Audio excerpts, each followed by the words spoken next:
Welcome to the Tipping Point Show. I'm Jimmy Evans. I'm so glad that you've joined me today.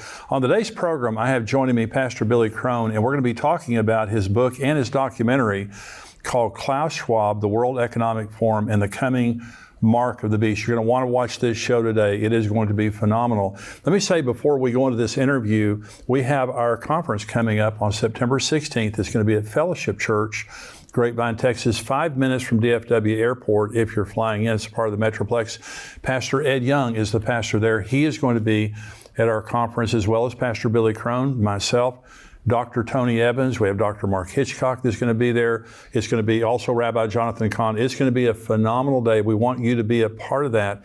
Go to endtimes.com and you can see there under conferences, the conference is coming up, and we have reserved seating this year. And so you'll see where all the available seats are. We have sections that have already sold out. So if you want the best seats, get on there right now. If you're a paid subscriber to endtimes.com, you get a 50% discount. If you're bringing a group of 10 or more, you get a 40% discount.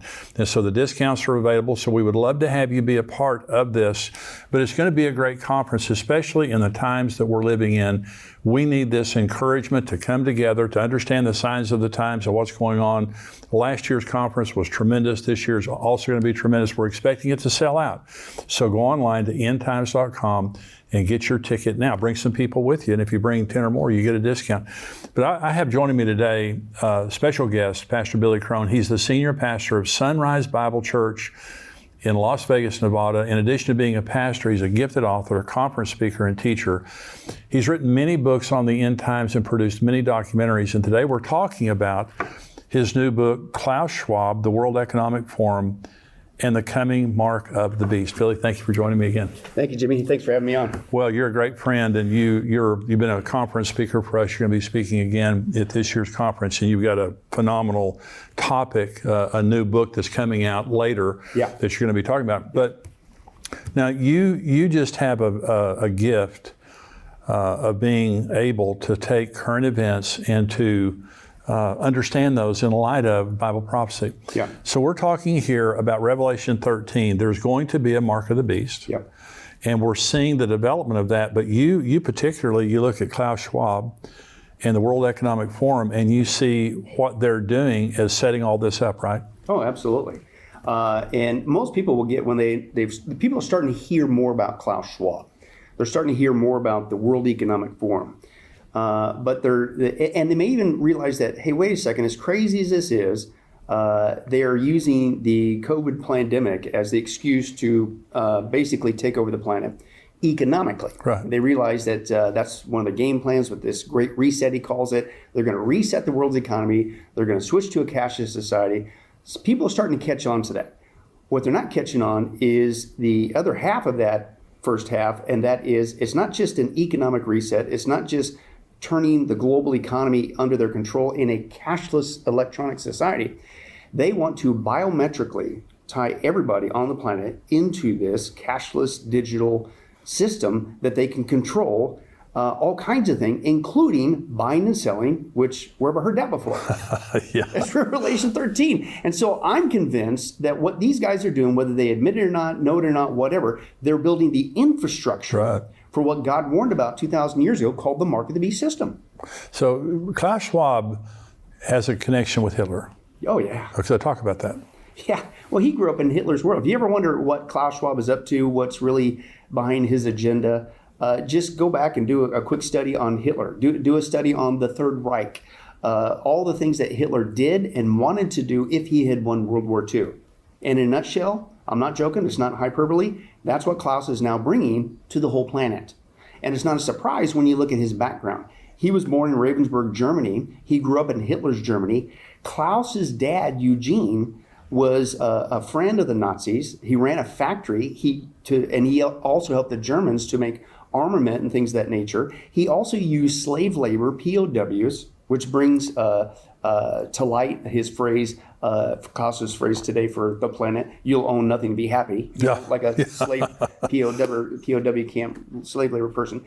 But he grew up in that environment, and his dad, Eugene's company, again, won awards from the Nazis, a model company. So this is his background. He was there. He grew up in that environment thinking that this was a great thing.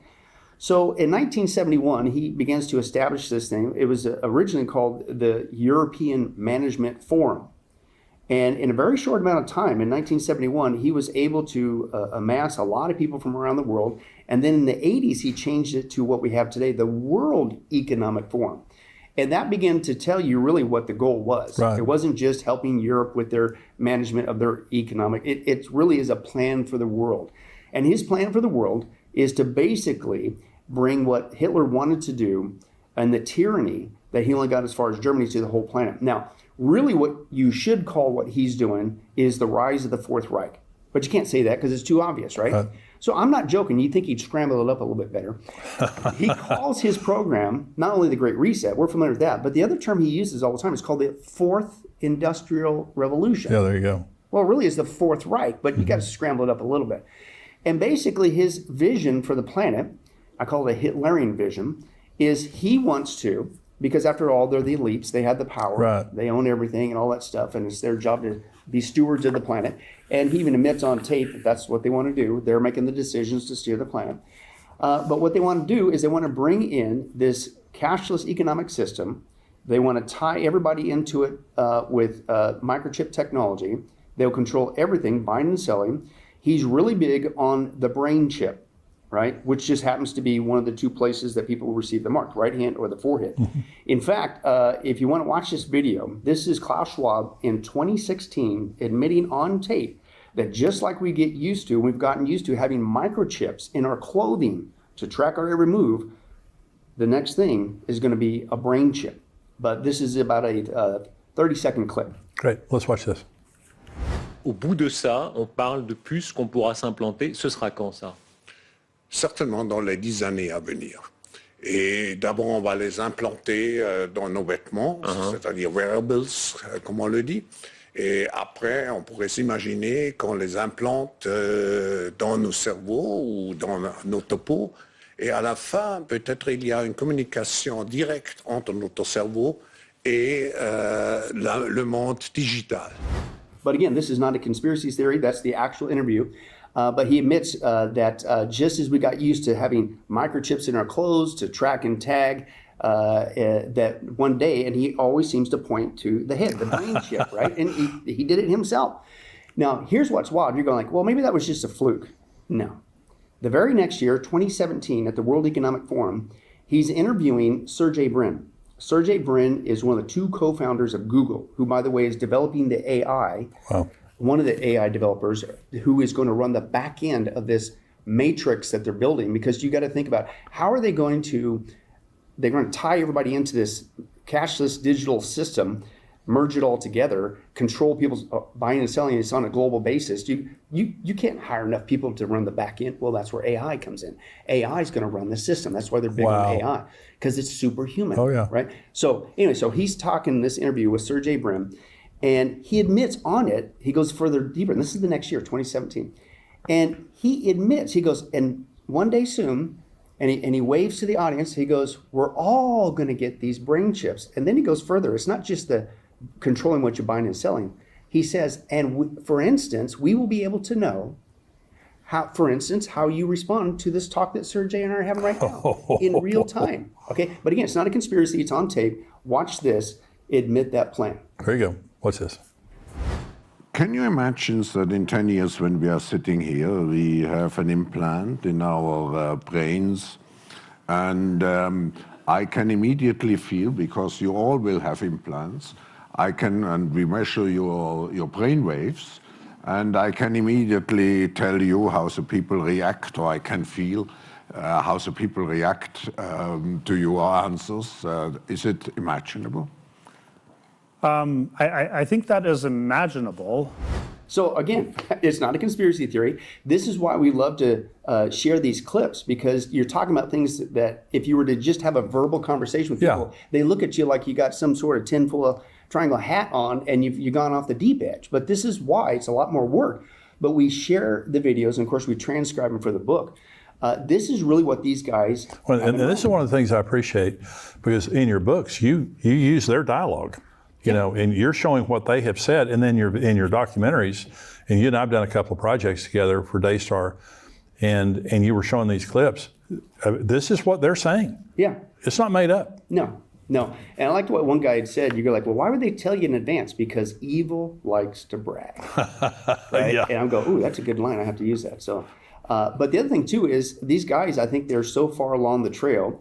I think when they saw the response of people to readily give up their autonomy and freedoms with the pandemic, I think they were like, hey, this is the time to strike. Look at the response. You would think that people would put up more of a fit, and that didn't really happen. And so I think they're further along, so they're more confident that even though they're going to tell you what they do, what are you going to do? Nobody's going to do nothing. And then they train people to think that once you start breaching these topics, oh, that's a wacky person, don't listen to them, and things of that nature. But it gets even worse because you're going like, okay, that was 2016. He talked about the brain chip, tie it with your clothes. We got used to that. You're going to get a brain chip. Then he tells you the brain chip the next year with Sergey Brin was not just, controlling the buying and selling, which is Mark of the Beast stuff. Yeah. But we're going to know your thoughts. Yeah. And you're like, wait a second. They don't have the technology for that. Yes, they do. Yes, they do. Yes, they do. And that's out there. It's been out there for several years with these brain chip technology. Now, the concerning thing is you're going like, well, who in their right mind would do that? Well, they do what they always do. They pitch it as something that's going to be a panacea. It's going to fix all kinds of problems. Mm-hmm. If you would only get a brain chip, Pastor Jimmy, did you know that you could no longer need a keyboard to send an email? You could do it with your thoughts. Wouldn't that be great? You're like, no. But here's my point. Think of the younger generations on down. Oh, yeah. Oh, they're going, this is great. This is like an upgrade. And see, that's how they pitch it. It's human 2.0. It's an upgrade for humanity. If you just get this, upgraded chip in your head and give us access to your thoughts, it would be great. They're already pitching this as hey, people who are paraplegic, who've lost the use of their limbs. If you get a brain chip, you can get your limbs back. And so they pitch it that way. They also pitch it, well, hey, wouldn't it be great to operate machinery, fly a plane, and drive your car with just your thoughts? Operate your appliances around your house with just your thoughts, And so they're pitching it as it's a convenience. It's a medical saving device and all that stuff. The other thing that's crazy is they admit that this technology can not only monitor your thoughts, but it can erase your thoughts. You're going like, wait a second. Who would sign up to have their thoughts erased with a brain chip? Well, here's how they're pitching it. The soldiers and other people who have PTSD. Right. They just can't get over those memories. Yeah. Well, if you just get a brain chip, Pastor Jimmy, they could delete it. And wouldn't that be fantastic? And then they wouldn't have PTSD anymore. Or people, hey, that's an epidemic, depression. They just can't stop thinking these depressing thoughts, and it just fills their bodies and their minds with depression. Yeah. Well, hey, we can delete it. Okay. So you can see people like, well, maybe I could if it can get rid of my depression or PTSD. So as crazy as it sounds, they're marketing it very in a cunning way, just like Satan, he's cunning, to get people to go along with that. But the other thing too is it also, they admit they could, tell me the younger generations wouldn't want to do this. They said we could also download information into your brain, not just delete stuff, but download it. Now you're going like, wait a second, download instant information into your brain. I wouldn't have to take that college course. I wouldn't have to. Exactly. Anything that you want to know, let's say you say, hey, I want to know, I can't grow gardening, like I don't have a green thumb, I got a brown toe, I can't grow nothing, right? Well, hey, if you had a brain chip, you could buy this packet of information, just download it, and you'll know everything there is about gardening, right? Military, they pitch it for soldiers on the field, that if we get the soldiers to get a brain chip, then we can instantly download battle information and things of that nature. But then again, you go to Hollywood. What does that sound like? If people are familiar with the Matrix movies, you had the Neo guy. What did he do? They jacked him into the back of his head, into his cortex there. And then, of course, that famous scene where all of a sudden he's sitting there and he wakes up and he goes, I know Kung Fu, right? That's not a movie anymore. That's what this technology. And let me give you one more. They freely admit that, there could be a fun side to this as well. They would not only be able to erase, delete, add, give you instant information, your thoughts, but we could access and control your dreams, your dream life. But here's how they're pitching it. You're like, what? And say, well, how's that going to work? They're pitching it, I'm not joking, as a paid service. Like, are you tired of having a bad dream? Wouldn't it be nice if you could have a good dream once in a while? Or people would buy that. Thank you. Exactly. See, that's how they're pitching it. And I'm not joking. I call it, what are you going to offer it as? Dreamflix instead of Netflix? I don't know if they got a name yet, but I'm not joking. You could look in print right now, and there's companies that are jumping on the bandwagon because they see what's coming. Oh, yeah. And so they can insert your dreams. You're like, wait a second. Who in their right mind? Stop. Take a deep breath here. Why would you give somebody access to your very thoughts? Because that's really what this is. That's right. So people need to realize that this brain chip, this biometric electronic cashless society that Klaus Schwab is wanting to bring to the planet, tied in biometrically in the hand or the head, that is true. And I believe it's the infrastructure for the Mark of the Beast system. But what they don't realize is it's even more than that. The buying and selling, I'm not going to say thus saith the Lord in Revelation 13, that talks about the mark. That's what it controls, the buying and selling. I think it could be a loaded term, if you will. But that's all God showed to fit to show us that we need to know. It's buying and selling. But could it be even more when you understand this technology that will control the buying and selling? In that, it will monitor your location. It'll know exactly where you are. But listen, this is what I've been wondering, especially with these brain chips. The Bible says there in Revelation 13 that the order goes out that if you don't worship the Antichrist, right, and cohorts with the false prophet, that if you don't do it, you're going to die. They're going to kill you. Yeah. Now wait a second. This is on a global basis. So we have the technology to send out a global order for people to do something, a mandate, right? Worship the beast, right? In this context. But how are you going to know whether people obey or not? How are you going to know their location to take them out if they don't obey? But how are you going to know whether they obey or not? Well, you go back to these brain chips, again, which is one of the two parts of the mark of the beast, the hand and the brain. They're going to know access to your thoughts, Pastor Jimmy. They will know, anybody that took this, they'll know exactly whether or not you are worshiping the Antichrist or not. It'll also know your exact geolocation. They'll be able to take you out anywhere on the planet. So I'm starting to see that come into play. Now, as crazy as that sounds, let me give you one more disturbing thing. You're thinking, well, okay, there's no way in the world that's going to happen anytime soon. Because that is the most un-American, invasive thing of our privacy, to get access to our thoughts, let alone be tagged like an animal in the hand or the forehead. That's going to, maybe other countries could fall for that, but it ain't going to happen anytime here soon to America. Of course, I'm using sarcasm. No, this is the importance of Biden being in office right now. Biden is one of Klaus Schwab's favorite disciples. Yes. And you're like, no, come on, are you serious? Yes. Yeah. Well, first of all, we know he was working for Schwab based on his campaign. What was his campaign slogan? Build Back Better. Build Back Better is a phrase that came from Klaus Schwab describing the Great Reset, all that we're talking about. So Biden told us who he was working for from the get-go, but people don't realize what Build Back Better means or where it came from. In fact, you can look at leaders all around the world in every major developed country. They're all working for Schwab because they're all saying the same phrase, Build Back Better. Trudeau, Macron, Angela Merkel, Germany, all of them, Biden, they're all in it together because they come out of Klaus's think tank. But the disturbing thing is he not only was brought in to do Klaus's bidding, but watch this. I have on tape, I've been sitting on it ever since 2005. And this was Joe Biden grilling John Roberts for the Chief Justice of the Supreme Court position. And back then in 2005, and it's on tape, and he just asked him two things. He says, here's what you're going to rule on before your tenure is up. And the crazy thing is, back in 2005, he mentions everything we just talked about, that John Roberts, who's now the Chief Justice, is going to rule on. If you think none of this is going to come to America anytime soon. Okay, well, let's watch this. It's only about 30 seconds long, but listen to what he pitches as a concern, wink, wink, to John Roberts. Let's watch this. And we'll be faced with equally consequential decisions in the 21st century. Can a microscopic tag be implanted in a person's body to track his every movement? There's actual discussion about that. You will rule on that, mark my words, before your tenure is over.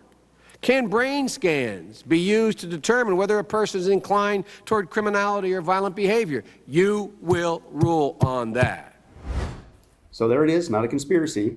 But do you think it's by chance that not only is John Roberts, and has been for a while now, was approved to be the Chief Justice of the Supreme Court? Oh, by the way, he's supposed to be a conservative, and how does he always rule? Oh, yeah. Not in our favor, not in the favor of American people or American interests or American freedom. Right. Right? And then it just so happens that now this guy who was grilling him, Joe Biden, is now in the White House. And what did he say? We just saw it on tape. Can brain scans be used to determine a person's violent tendencies? There's actual discussion on that. You will rule on that before your tenure. In 2005. Right, 2005. So brain scans, brain chip, it's almost like, Pastor Jimmy, this has been planned for a long time. Yeah. Right. And then the other thing, what did he say? And he said the other half. Can a microscopic tag be implanted in a person's body to track their every move? You will rule on that before your tenure is up. Wow. And so it's on tape. So the same guys working for Schwab, there's been a long-term game plan. And here's my point. It's crazy. It's very concerning when you put it all together. But here's the comforting thing. This is the only book on the planet that tells us what this is. And it is, I'm convinced, leading towards the mark of the beast scenario. We have treasonous people in high places right now putting all this into play. Yep. But that's where it's headed. And you're going like, well, how does that come from me? Well, because most people don't realize Bible prophecy not only gives us the comforting news that, hey, this book had to come from God. Yeah. Right? That's But the right. other thing that we see, even in the 7-year tribulation, who's in control? Oh, Satan's having a heyday and Antichrist, false. But who's in control? God is. Yes. You look at the 7-year tribulation, it's all mapping forth exactly as God said, not 1 second sooner than later than when God said. He's in control. Oh, by the way, he says at the end, my son Jesus Christ is coming back and he's going to squash these guys. And that's why when you read in Psalm chapter 2, what's it say? He, God who sits enthroned in the heaven, what's he doing? He laughs. He laughs. He laughs at these guys like, really, you think you're going to overthrow my son's kingdom? I got it mapped out, man, from beginning to end. I'm the Alpha, the Omega, right? And then I'm going to tell you in advance 2,000 years ago what these guys are doing, including the current guy in the White House, Klaus Schwab, the whole guy. I'm going to tell you in advance. So that, here's the point. Number one, if you're not saved, get saved. But if you are saved, take a chill pill, I call it. Lighten up. We're not the losers, man. We're the winners. That's right. All this is a reminder that the rapture is near, because I am promised as the bride of Christ that I am not appointed unto God's wrath. That's the 7-year tribulation, when the mark of the beast, we're seeing the infrastructure now, Right. but when the mark of the beast comes, I'm not going to be a part of that. Yep. So I translate this as it's supposed to be. Good news. He doesn't tell us the exact day nor the hour, but he gives us signs that it's getting close. So we're almost out of here.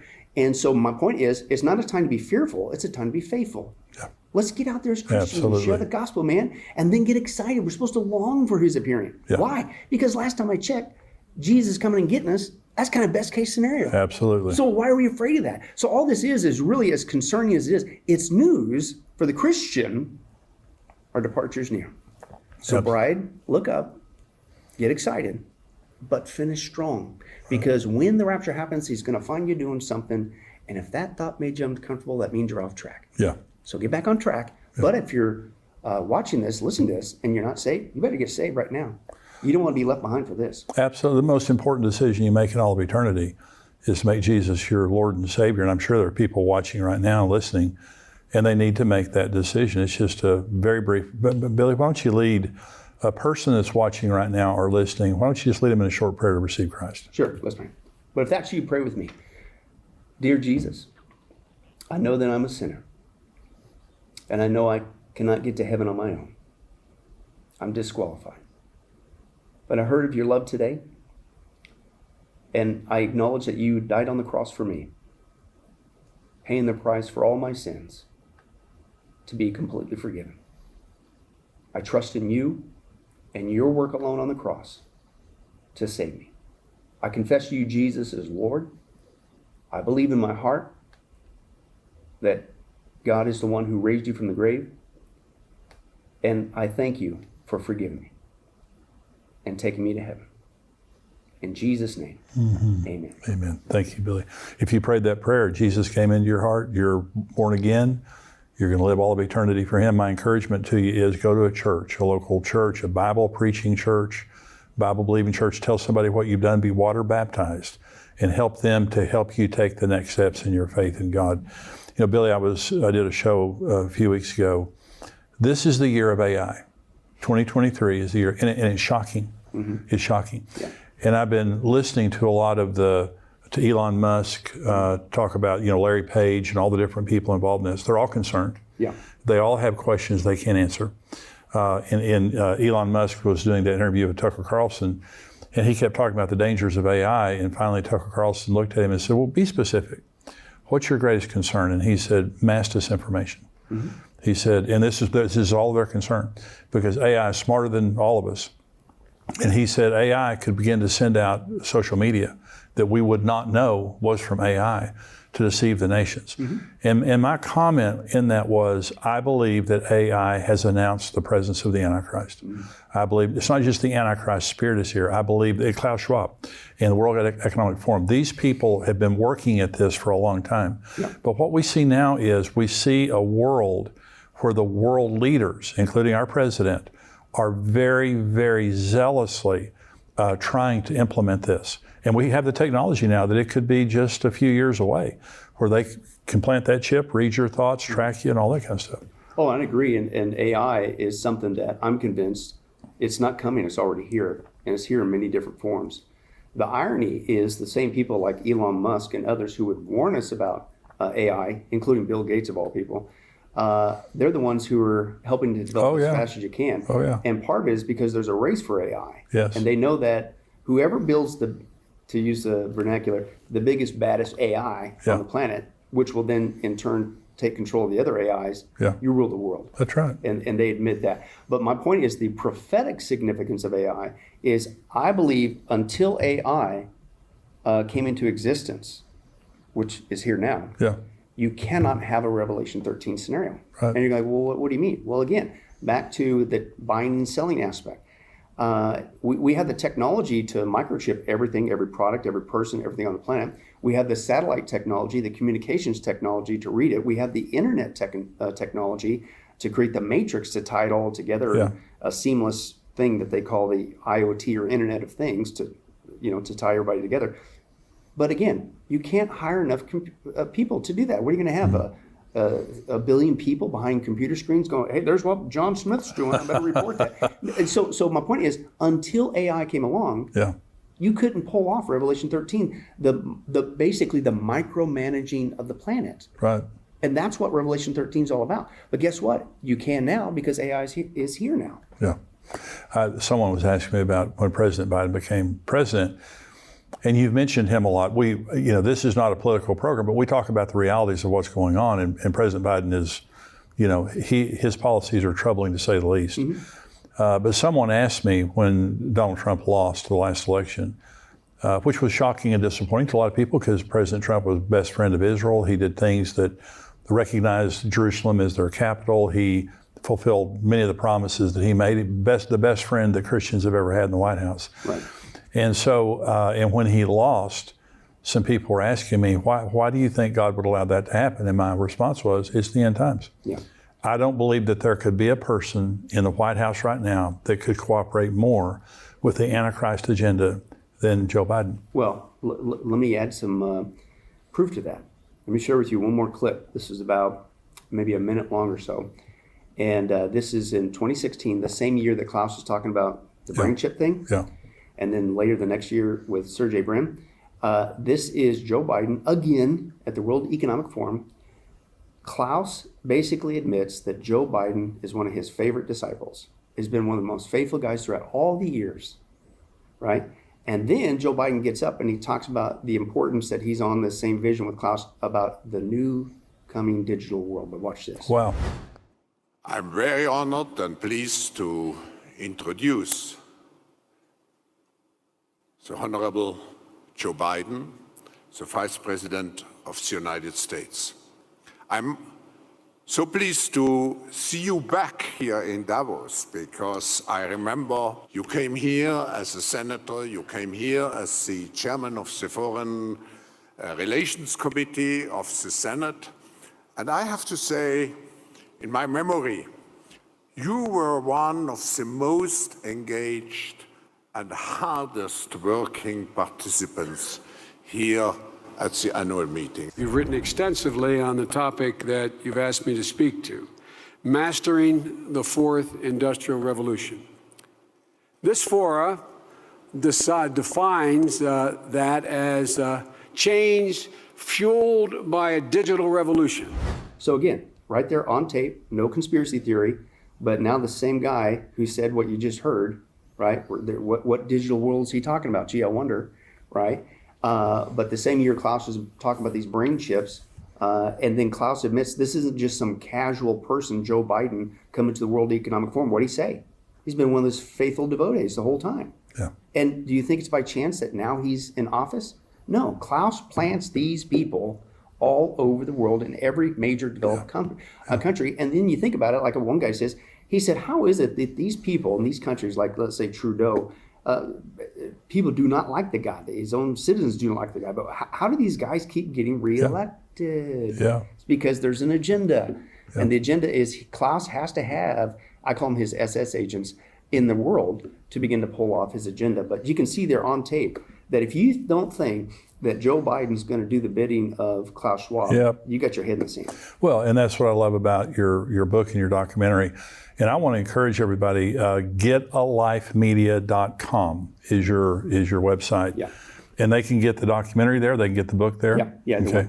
And so again, let me give you the title. It's Klaus Schwab, the World Economic Forum and the Coming Mark of the Beast. And Billy, thank you for being on the show today. Now, Billy's going to be back with me again next time, and we're going to continue talking about this book. It's absolutely fascinating, and I love these clips that you're showing because it just documents you're not hysterical.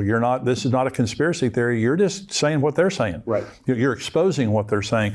Now, you're going to be at our conference in September coming up, and you're going to be talking about another book, the sequel to this book. Yeah. Talk about that in just a minute. Yeah, basically this is dealing with what I call the first half of the one coin called the Great Reset. This is dealing with the economic reset that I believe is building the infrastructure for the mark of the beast. The other side of the same coin, the Great Reset, admittedly, these guys want to bring in not just an economic reset, but a human reset. And they want to reset humanity into a new and improved humanity that they call Human 2.0, post-human species. The latest term is an augmented humanity. There you go. And they admit that when we're done, on tape, they say that we're probably the last true generation of true humans left on the planet.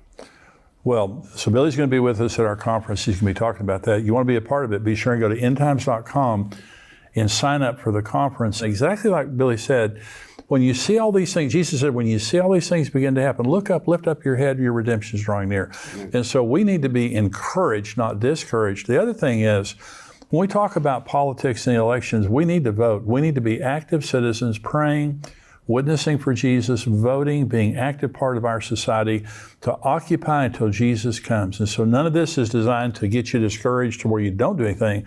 It's just the opposite. But we're living in the most important time in human history, except for when Jesus came the first time. He's about to come a second time. And it's an exciting time to be alive. I hope that this has been encouraging to you today. Billy will be joining me next time. We're going to be talking again about his book. God bless you. Goodbye.